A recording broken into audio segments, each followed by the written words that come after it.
প্ৰথমতে মই মোৰ ইউটিউব চেনেললৈ সকলোকে স্বাগতম জনাইছোঁ। যদি আপুনি আগতে মোৰ চেনেলটো ছাবস্ক্ৰাইব কৰা নাই অনুগ্ৰহ কৰি মোৰ চেনেলটো ছাবস্ক্ৰাইব কৰক আৰু লগতে থকা নটিফিকেশ্যন বেলটো টিপি ৰাখিবলৈ নাপাহৰিব যাতে মই আপলোড কৰা সকলো ধৰণৰ এডুকেশ্যনেল ভিডিঅ'ৰ নটিফিকেশ্যন আপুনি লাভ কৰে। আৰু যিসকলে মোৰ চেনেলটো ছাবস্ক্ৰাইব কৰি ৰাখিছে তেওঁলোকলৈ অশেষ ধন্যবাদ। আৰু আজি আমি এই ভিডিঅ'টোত প্ৰায় এক্সামত আহি থকা দুটামান কাৰেক্ট টেন্সৰ বিষয়ে আলোচনা কৰিম। প্ৰথমটো আছে if it rain the match will be কেনচেলড।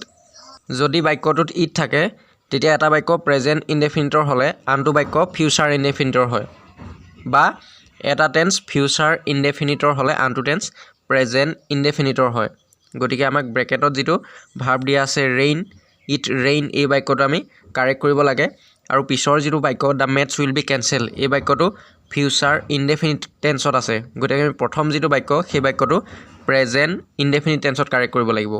আৰু প্ৰেজেণ্ট ইনডেফিনিট টেন্সত কাৰেক্ট কৰিবৰ কাৰণে তাত দিয়া থকা যিটো ভাৰ্ব, ব্ৰেকেটত দিয়া যিটো ভাৰ্ব, আমি সেই ভাৰ্বটো তেনেধৰণে ৰাখিব লাগিব, অৰ্থাৎ আমি প্ৰেজেণ্ট ফৰ্মত ৰাখিব লাগিব। আমি জানো যে প্ৰেজেণ্ট ইনডেফিনিট টেন্সত ভাৰ্বটো সদায় প্ৰেজেণ্ট ফৰ্মত ৰখা হয়। গতিকে আমি ৰেইনটো ৰেইনে ৰাখিব লাগিব। আৰু ইয়াতে চাব লাগিব, যদি প্ৰেজেণ্ট ইনডেফিনিট টেন্সৰ ছাবজেক্টটো থাৰ্ড পাৰ্চন ছিংগুলাৰ নাম্বাৰ হয় তেতিয়া আমি ভাৰ্বৰ লগত এছ বা ই এছ এটা যোগ কৰিব লাগিব। গতিকে ইটটো থাৰ্ড পাৰ্চন ছিংগুলাৰ নাম্বাৰ, সেইকাৰণে ৰেইনৰ লগত এছ এটা আহিছে। আৰু কোনবিলাক ভাৰ্বৰ লগত আমি ই এছ লগাম, যিবিলাক ভাৰ্বৰ শেষত সাধাৰণতে S, S H, C H বা অ' থাকে, তেনেধৰণৰ ভাৰ্বৰ পিছত আমি এছ বা ই এছ যোগ কৰিবলগীয়া হ'লে আমি ই এছ যোগ কৰিম। গতিকে এইটো হ'ব if it rains the match will be cancelled. ইয়াৰ পিছত আছে they visit our place shortly. আৰু যদি বাক্যটোত শ্বৰ্টলি থাকে তেতিয়া আমি সেই বাক্যটো ফিউচাৰ ইনডেফিনিট টেন্সত কাৰেক্ট কৰিব লাগিব। গতিকে আমি এই বাক্যটো দে ভিজিট আৱাৰ প্লেচ শ্বৰ্টলি, এই বাক্যটো আমি কাৰেক্ট কৰিবৰ কাৰণে ফিউচাৰ ইনডেফিনিট টেন্সত কাৰেক্ট কৰিব লাগিব। আৰু ফিউচাৰ ইনডেফিনিট টেন্সৰ যিটো ফৰ্মেশ্যন, সেই ফৰ্মেশ্যন অনুসৰি আমি বাক্যটো কাৰেক্ট কৰিব লাগিব। গতিকে আমি ফিউচাৰ ইনডেফিনিট টেন্সত জানো যে ছাবজেক্টৰ পিছতে চেল বা উইল আহে, আৰু ইয়াত ছাবজেক্টটো হ'ল ডে, গতিকে ডেৰ পিছত চেল বা উইল ব্যৱহাৰ কৰিব লাগিব। আৰু ছাবজেক্টটো ফাৰ্ষ্ট পাৰ্চন হ'লে, অৰ্থাৎ আই আৰু উই হ'লে চেল ব্যৱহাৰ কৰিম। ইয়াৰ বাহিৰে অন্য ছাবজেক্ট হ'লে উইল ব্যৱহাৰ কৰিম। গতিকে ডেৰ লগত হ'ব উইল, ডে উইল। তাৰপিছত আমি ব্ৰেকেটত দিয়া যিটো ভাৰ্ব, সেই ভাৰ্বটো আমি প্ৰেজেণ্ট ফৰ্মতে ৰাখিব লাগিব। গতিকে they will visit our place shortly. ইয়াৰ পিছত আছে my mother cook rice when my father called her. আৰু যদি বাক্যটোত হুৱেন থাকে তেতিয়া এটা বাক্য পাষ্ট ইনডেফিনিট টেন্সৰ হ'লে আনটো বাক্য পাষ্ট কণ্টিনিউৱাছ টেন্সৰ হয়। আৰু এই বাক্যটোত হুৱেন আছে আৰু পিছৰ যিটো বাক্য মাই ফাদাৰ কল্ড হাৰ, এই বাক্যটো পাষ্ট ইনডেফিনিট টেন্সত আছে। আৰু এই বাক্যটো পাষ্ট ইনডেফিনিট টেন্সত আছে বুলি কেনেধৰণে গম পালোঁ, ইয়াত যিটো ভাৰ্ব আছে কল্ড, সেই কল্ড ভাৰ্বটো পাষ্ট ফৰ্মত আছে, ভাৰ্বৰ পাষ্ট ফৰ্মত আছে। গতিকে আমি গম পালোঁ যে মাই ফাদাৰ কল্ড হাৰ, এই বাক্যটো পাষ্ট ইনডেফিনিট টেন্সত আছে। আৰু বাক্যটোত হুৱেন আছে, গতিকে মাই মাদাৰ কুক ৰাইচ, এই বাক্যটো আমি পাষ্ট কণ্টিনিউৱাছ টেন্সত কাৰেক্ট কৰিব লাগিব। গতিকে পাষ্ট কণ্টিনিউৱাছ টেন্সত কাৰেক্ট কৰিবৰ কাৰণে ছাবজেক্টৰ পিছতে ৱাজ বা ৱেৰ আহিব। যদি ছাবজেক্টটো ছিংগুলাৰ নাম্বাৰ, অৰ্থাৎ এটাক বুজায়, একবচন হয়, তেতিয়া তাৰ লগত ৱাজ ব্যৱহাৰ হ'ব। আৰু যদি বহুবচন হয়, প্লুৰেল নাম্বাৰ হয়, এটাতকৈ বেছি বুজায়, তেতিয়া তাৰ লগত ৱেৰ ব্যৱহাৰ হ'ব। গতিকে মাই মাদাৰটো ছিংগুলাৰ নাম্বাৰ, গতিকে তাৰ লগত ৱাজ আহিছে, মাই মাদাৰ ৱাজ। ইয়াৰ পিছত ব্ৰেকেটত দিয়া যিটো ভাৰ্ব, সেই ভাৰ্বটোৰ লগত আমি আই এন জি ব্যৱহাৰ কৰিব লাগিব। গতিকে my mother was cooking rice when my father called her. ইয়াৰ পিছত আছে she write an application just now. আৰু যদি বাক্যটোত জাষ্ট নাও থাকে তেতিয়া আমি সেই বাক্যটো প্ৰেজেণ্ট পাৰফেক্ট টেন্সত কাৰেক্ট কৰিব লাগিব। গতিকে এই বাক্যটো আমি প্ৰেজেণ্ট পাৰফেক্ট টেন্সত কাৰেক্ট কৰিব লাগিব। আৰু প্ৰেজেণ্ট পাৰফেক্ট টেন্সত কাৰেক্ট কৰিবৰ কাৰণে ছাবজেক্টৰ পিছতে হেভ বা হেজ আহিব।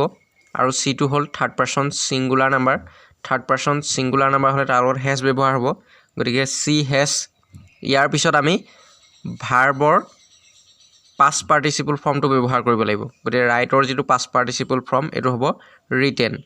গতিকে এইটো হ'ব C has written N application just now. ইয়াৰ পিছত আছে হি কাম হিয়েৰ শ্বৰ্টলি।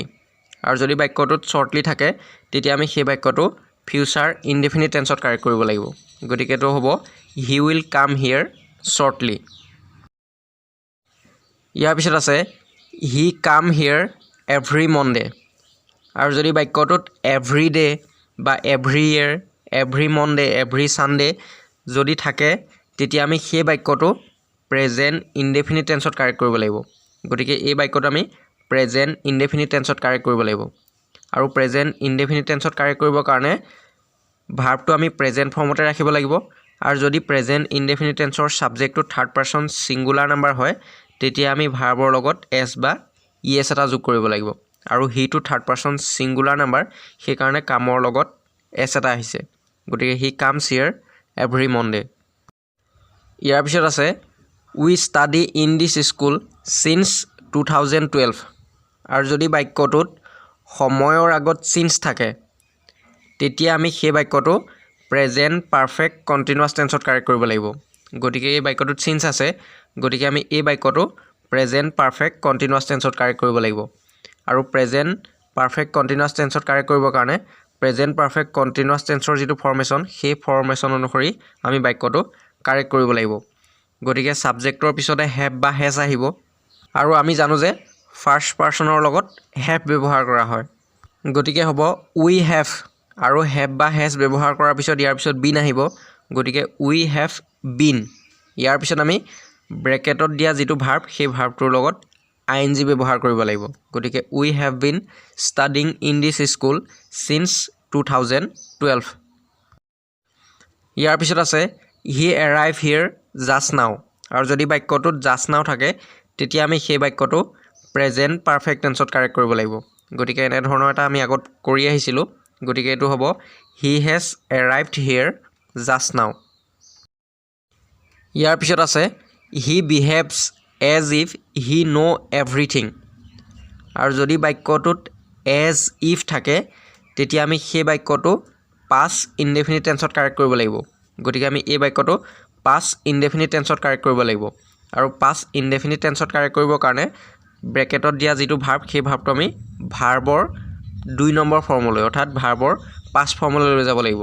গতিকে হি বিহেভছ এজ ইফ হি ন'ৰ যিটো পাষ্ট ফৰ্ম এইটো হ'ব নিউ।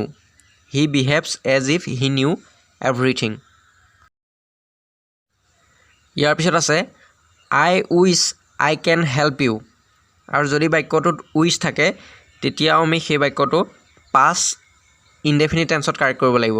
গতিকে পাষ্ট ইনডেফিনিট টেন্সত কাৰেক্ট কৰিবৰ কাৰণে ব্ৰেকেটত দিয়া যিটো ভাৰ্ব সেইটো ভাৰ্বটো আমি পাষ্ট ফৰ্মলৈ লৈ যাব লাগিব। গতিকে আই উইচ আই আৰু কেনৰ যিটো পাষ্ট ফৰ্ম সেইটো হ'ব could. I wish I could help you. ইয়াৰ পিছত আছে I go' to the market when I meet the man. আৰু হুৱেন থকা এটা আমি আগত কৰি আহিছিলোঁ, এইটো পাষ্ট কণ্টিনিউৱাছ টেন্সত কাৰেক্ট কৰিব লাগিব। গতিকে পাষ্ট কণ্টিনিউৱাছ টেন্সত কাৰেক্ট কৰিবৰ কাৰণে ছাবজেক্টৰ পিছতে ৱাজ বা ৱেৰ আহিব। গতিকে আই ৱাজ আৰু ভাৰ্বৰ প্ৰেজেণ্ট ফৰ্মৰ লগত, অৰ্থাৎ ব্ৰেকেটত দিয়া ভাৰ্বটোৰ লগত আমি ING ব্যৱহাৰ কৰিব লাগিব। গতিকে I was going to the market when I meet the man. ইয়াৰ পিছত আছে ইট ইজ টাইম উই গ' হোম। আৰু যদি বাক্যটোত ইট ইজ টাইম থাকে তেতিয়া আমি সেই বাক্যটো পাষ্ট ইনডেফিনিট টেন্সত কাৰেক্ট কৰিব লাগিব। গতিকে এই বাক্যটো আমি পাষ্ট ইনডেফিনিট টেন্সত কাৰেক্ট কৰিব লাগিব। আৰু পাষ্ট ইনডেফিনিট টেন্সত কাৰেক্ট কৰিবৰ কাৰণে ব্ৰেকেটত দিয়া ভাৰ্বটো আমি পাষ্ট ফৰ্মলৈ লৈ আহিব লাগিব। গতিকে এইটো হ'ব it is time we went home. ইয়াৰ পিছত আছে হি লিভ হিয়াৰ চিন্স 1994। আৰু যদি বাক্যটোত সময়ৰ আগত চিন্স থাকে তেতিয়া আমি সেই বাক্যটো প্ৰেজেণ্ট পাৰফেক্ট কণ্টিনিউৱাছ টেন্সত কাৰেক্ট কৰিব লাগে। গতিকে আমি এই বাক্যটো প্ৰেজেণ্ট পাৰফেক্ট কণ্টিনিউৱাছ টেন্সত কাৰেক্ট কৰিব লাগিব, কাৰণ এই বাক্যটোত চিন্স আছে। গতিকে এইটো আমি প্ৰেজেণ্ট পাৰফেক্ট কণ্টিনিউৱাছ টেন্সৰ ফৰ্মেশ্যন অনুসৰি কাৰেক্ট কৰিব লাগিব।